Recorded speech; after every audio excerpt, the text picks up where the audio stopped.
Welcome to week 5 of our 12-week wellness journey to help you reach optimal well-being and to be your best self on your wellness journey to reach your goals. Today is about nutrition and basically long-term nutritional goals, not those fad diets or get quick fix schemes. We're basically here to help you understand nutrition and to make better nutritional choices. So kudos to everyone if you've been through the first 4 weeks, and thank you for joining us.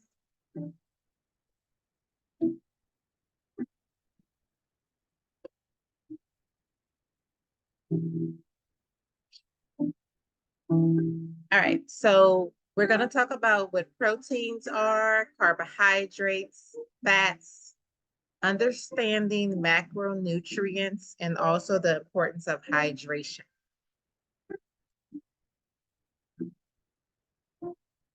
All right, so what is a protein? So we know protein is meat. Proteins also include nuts and seeds, eggs, cheese, various sources, and they are an essential nutrient. It can be broken down into building blocks, which are called amino acids. And out of the amino acids from these different nutritional sources, there are 9 of them which our body cannot synthesize on its own, and we must obtain from nutritional sources. So, like for those who end up being vegan or pescatarian and they don't eat certain protein sources, they have to get those nutrients from other sources, such as eggs or nuts or seeds, different things like that. The other 11, our body can synthesize them, so they're non-essential. So we have incomplete proteins and we have complete proteins. So the good proteins are the complete ones, which could be beef, soybeans, milk, chicken, fish, eggs, different things like that. Full protein sources versus incomplete proteins, cereal, legumes, and grains. So when we consume high amounts of quality protein, it gives our body so much benefits. It helps our organs, our hair, skin, and nails, our muscles after a workout. It helps with recovery, different things like that. It helps regulate the amount of fluid in different body compartments. Protein does yield 4 calories per gram. So if you're looking at the nutritional facts on the back of a product and it says 4 grams of protein, so 4 and 4 would be 16. So that would be 16 calories. So you multiply those calories by 4, and then you would get the total amount from that source, whether it be protein, there's protein, carbs, and fat. So we'll discuss the other 2 going forward. So how much protein do we need per day? So the average is about 0.4 to 0.6. So you can round that into about 0.5, which is a half gram per pound of body weight. So if you're 200 pounds, you could say you need 100 grams. So you just divide it in half. You could say you need 100 grams of protein. So if someone needs to build muscle, they'll need more versus someone who needs to lose weight. You still need a high source of protein to lose weight. You can then cut calories in the carbohydrate area. These are some sources of animal protein and the amount of carbohydrates, the amount of calories it yields. If it was about 6 ounces. So each of these items are about 6 ounces, and this is how many grams of protein. So the highest is steak. Of course, you don't want to consume too much of that because of the fat, so the amount of fat in it. Turkey breast 29, that's pretty good. Fish, white meat, chicken, turkey breast, salmon 29 as well. Plant and dairy protein sources. So these are additional sources of protein that are not meat. Peanuts, almonds, peanut butter, cottage cheese, cheddar cheese, tofu, lentils.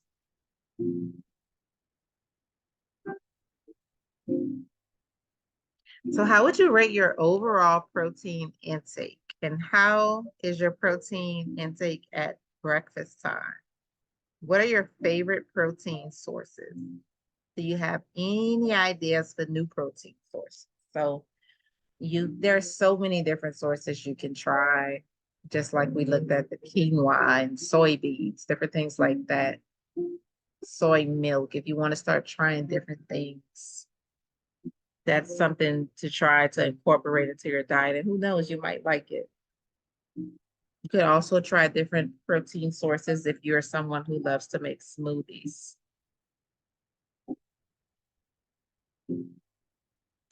Carbs. What are carbs? Everyone associate carbs with, you know, gaining weight and being a diabetic and eating too much. So there are good carbs and bad carbs, and also know what your limit is. It's carbohydrates are a major macronutrient and the primary source of energy for the brain and the body. It comes in there's simple carbohydrates as well as complex. It's made of carbon, hydrogen, and oxygen, which is where it gets its name from, carbohydrates. And unlike the essential amino acids and fatty acids with proteins, there are no essential carbohydrates. So we really don't need carbohydrates to maintain life, even though it says it's our main energy source.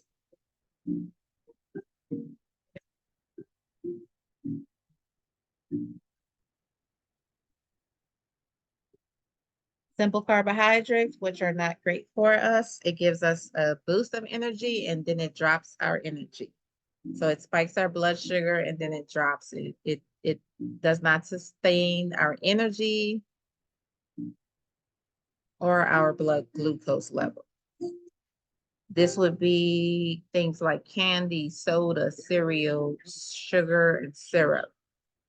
So like when a diabetic says they need something sweet because their sugar is low, this is something that'll help boost their sugar up until they can get to a quality meal to sustain it. Complex carbohydrates, these are the carbohydrates that you want to consume. They're made of more subunits of sugar. They don't spike your blood sugar. They slowly raise it and sustain it throughout the day to help you feel less hungry and eat less, hopefully, as well as they don't spike your blood sugar. It keeps it steady throughout the day until your next meal. These things are vegetables, fruit, legumes, as well as whole grain, bread, and pasta.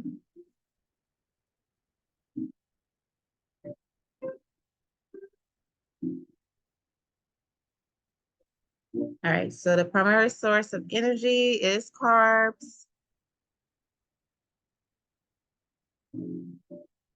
They prevent ketosis, facilitates the body metabolism of fat, and a great source of B vitamins for cholesterol metabolism. There's no precise amount of how much carbs we should consume. It depends on your age, gender, also your health conditions as well, especially if you have any metabolic diseases, diabetes, if you're overweight, or if you're trying to gain weight, if you're underweight. So average, you will consume the moderate carb diet, which is 100 to 200 grams per day. This is for the majority of active and healthy people looking to lose body fat. It allows for some starch, but limits the amount significantly. Of course, if you're on a keto diet, you want low carbohydrates. And if you're on a high carb diet, usually for athletes, young, lean, active lifestyle, and efficient metabolic system, that you can consume a larger amount. All right, so glycemic index. What is this? This is a popular concept to determine the effect of certain carbohydrates on blood sugars in the body. Like when we discuss eating candy and soda, how it'll spike your sugar versus eating a piece of fruit, which will sustain it for an hour or so and keep you energized until your next meal.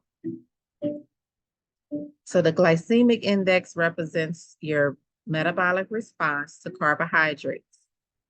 And there's low glycemic index, medium, and high. So low would be less than 55, medium 55 to 69, and high is greater than 70. Foods that have a low glycemic index do not raise your blood sugar levels, nor as fast as those that have high level. They don't raise it as much or as fast as foods that have a high glycemic index, sorry. So on this chart, the lowest glycemic index would be yogurt, about 27, versus a baked potato, which has a very high glycemic index of 111. Watermelon, 72, bananas, 62, apples, 39. That's really good. Skim milk, 32. Whole milk, 41. Cranberry juice, cocktail, 68. White bread, 72. Whole wheat bread, 72. Now that's crazy. The difference between those two are the same. Honey, 69. Carrots, 35.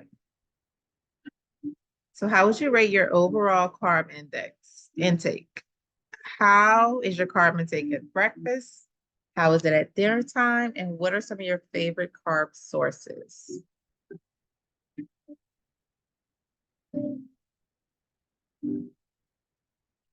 Fats. So when people think fats, they might think cakes and cookies and chips. Yes, those are fats. Those are not so great fats either. But there are also healthy fats. So there's healthy oils, nuts and seeds and fish and other sources of food. So fat is a source of energy. It is the most energy dense macronutrients. It's easily stored and transported within the body. And the body can store unlimited fat. So you just want to eat and eat and eat and eat, and your body will just hold on to it, hold on to it. It insulates the body from cold temperatures. It's the most energy dense macronutrient. It keeps you full for longer. It increases satiety levels, so you enjoy the food. You can eat less when you feel more satisfied in the process. Especially those foods that are well seasoned with all these various spices. You realize you don't eat as much because you are more satisfied. Fat is important in managing inflammation, such as the fat that is found in fish. It contains omega-3 fatty acids, fish oils, which are very good for your heart, as well as it has anti-inflammatory properties. Unsaturated fat. There is at least a single double bond within the fatty acid chain. Polyunsaturated fat. Omega-3 is found in salmon, tuna, mackerel, chia seeds, flax seeds, and walnuts. Omega-6 in nuts, seeds, and vegetable oils. The benefits of the polyunsaturated omega-3 and omega-6: heart healthy, improve blood vessel function, and delay the buildup of plaque, a fatty substance in coronary arteries. It reduces blood pressure, lowers your bad cholesterol. It decreases the risk of clotting, lowers your heart rate, and improves your heart rhythm. So mono unsaturated, polyunsaturated, mono unsaturated fats are good fats. They're found monounsaturated in avocados, nuts such as almonds and cashews, cooking oils. It can lower your low density cholesterol, which is the bad cholesterol, and lower your risk of heart disease, as well as a great source of vitamin E. So that's great for your skin. Saturated fats is a type of fat in which the fatty acid chains have all or predominantly single bonds. So just like a simple carbohydrate, like a piece of candy or soda, there's a simple fat, which is called saturated. So simple, saturated, when you hear that. Red meat, dairy, coconut oil. It's resistant to heat, more satisfying. It does help curb cravings, but it does contain more fat that your body holds on to. It may boost your metabolism and aid in weight loss efforts. Essential for proper nutrition, nutrient absorption. Trans fat.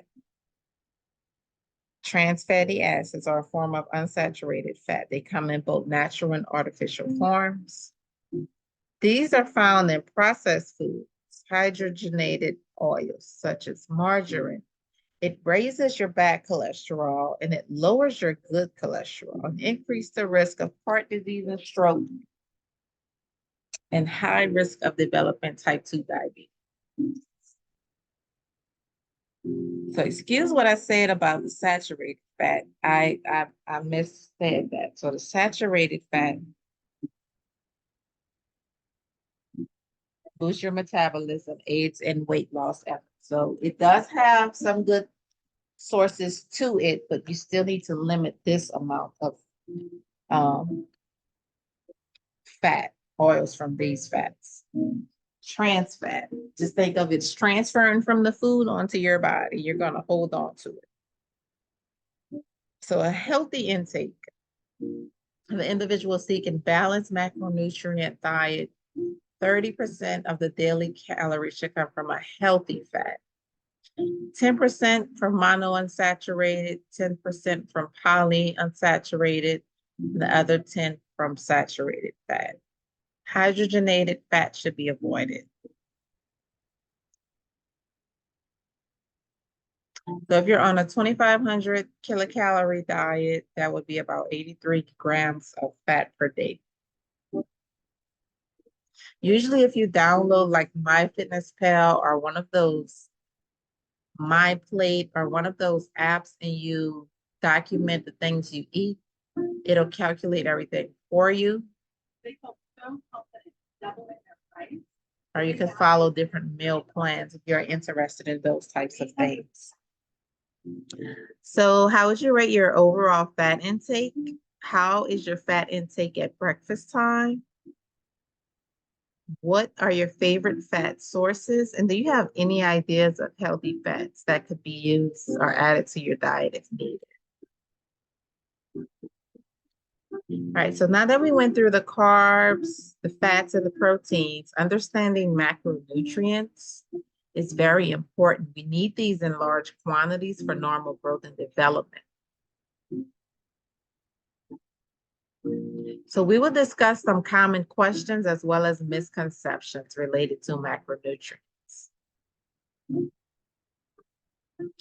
right, so tracking the macronutrients requires increased time and effort. So we're gonna just do a roundabout estimate based on a average individual, and you're gonna have to tailor it to your needs, whether you're trying to gain weight, stay fit, or lose weight, or bulk up, slim down. So it varies. So protein, we're gonna do about 10 to 35% of your daily calorie intake. Carbohydrates, 35 to 60. Fats, 20 to 35. So you could do 50 for carbs, 25 and 25. Or you could just keep it inside of these ranges and you could adjust it based on your needs. Male portion control versus female portion control. So they say about the size of our palm is how much protein we should be eating on our plate for male 2 palms. Vegetables, the size of a closed fist for male 2 closed fists. Carbohydrates, about a handful for female, 2 handfuls for male. Healthy fats, a thumb-sized portion of healthy fats with every meal. For male, 2 thumbs.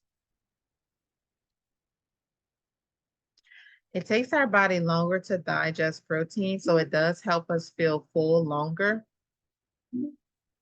Adding protein to your lunch and especially dinner can help you decrease late night snacking. And also overeating or waking up really hungry in the morning if you eat enough throughout the night, as well as staying hydrated.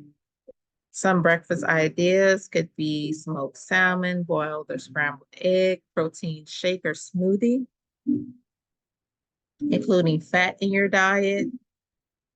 Not all are bad, just as we have been discussing. It is one of the most misunderstood components of our diet. Healthy fats are very important.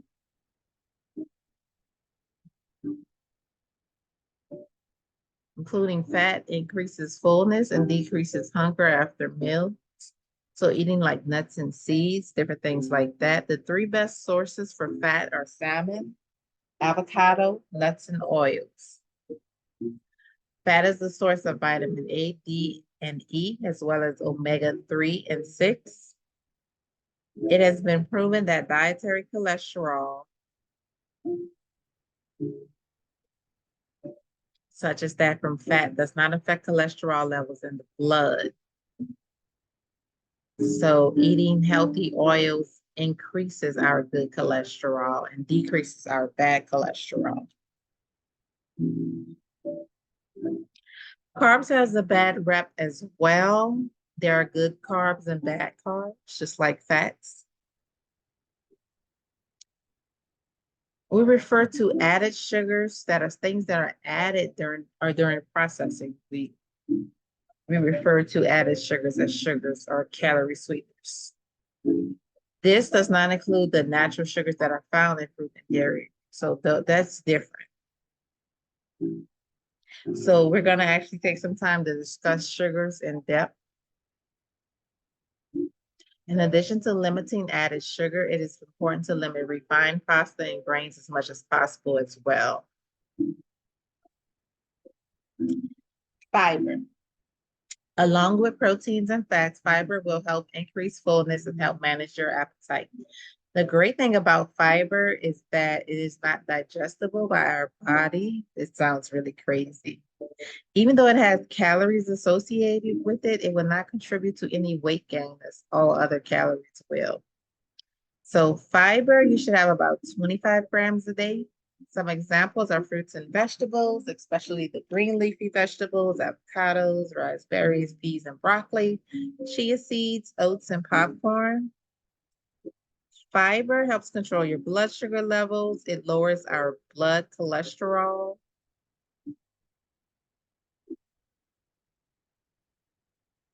Lowers our risk of colon cancer, keep things moving through our GI tract, so it helps prevent constipation as long as you're drinking enough water as well, and boosts our overall gut health.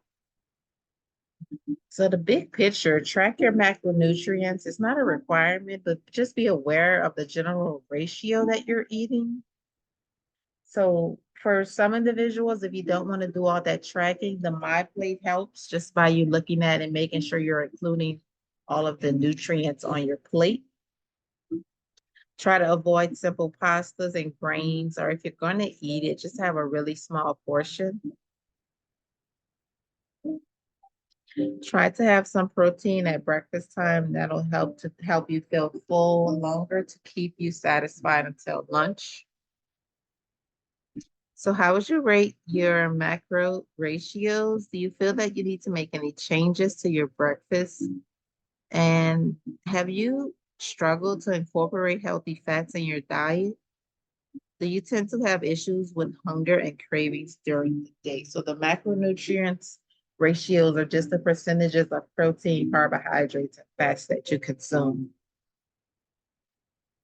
Don't forget to drink your water. Water is a vital source. There's no more important nutrient in our body than water. It's the most widely used nutrient at work within the body's functions and processes daily. A single meal will not sidetrack your efforts. You will lose 1 pound for every 3,500 calorie deficit. If you wish to still achieve weekly calorie or weight loss goal, you can adjust your calorie intake during the rest of the week.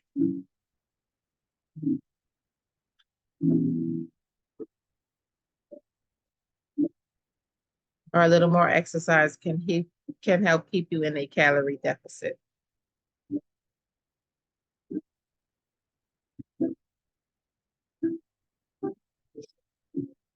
Efforts of dehydration. When the water is not replaced, we become dehydrated.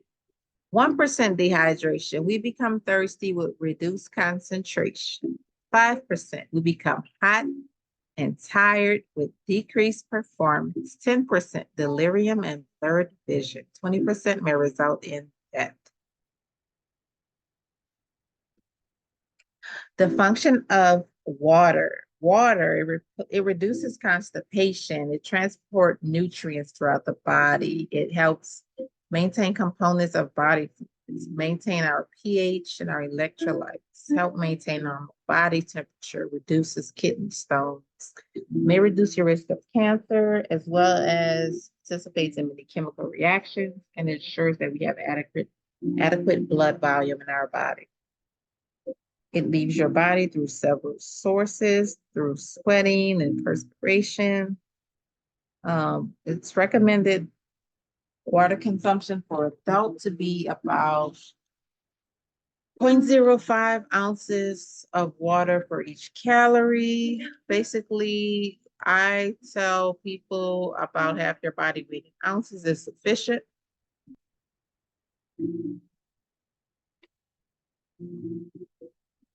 Water consumption throughout training should be a given. And if you're sweating it out, you obviously have to replace it. So hydrate if you're thirsty.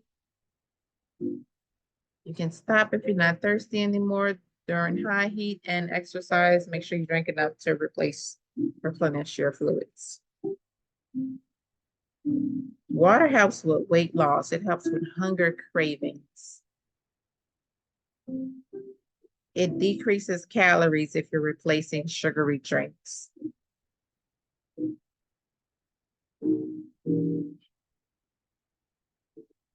It also helps with your energy levels and just help keep you going throughout the day and functioning properly. So if you don't like water, you can add things like lemon to it. You can have those water bottles that have all of those motivational tips on them to keep you going throughout the day. There's some that have the time for you to drink the water if you need that. You can add some fruit in it. You can add some cucumbers and mint leaves, different things like that. You can put tea bags in them without the added sugar. Drink water before each meal. Drink seltzer, mineral water, or Propel instead of soda. And set a goal for yourself for various times throughout the day. So do you get the recommended amount of water intake on most days? Do you find that water intake affects your hunger? And if necessary, what is your strategy for increasing your water intake? And we want to take our time and say thank you all. Please like and subscribe, and as well, leave a comment if you have any questions, concerns, suggestions, please let us know. And we thank you all always for your support. And I hope you enjoyed this video and that you were able to take some tips. And be well. We wish you luck on your journey and know that we are here for you and supporting you along the way. Thank you.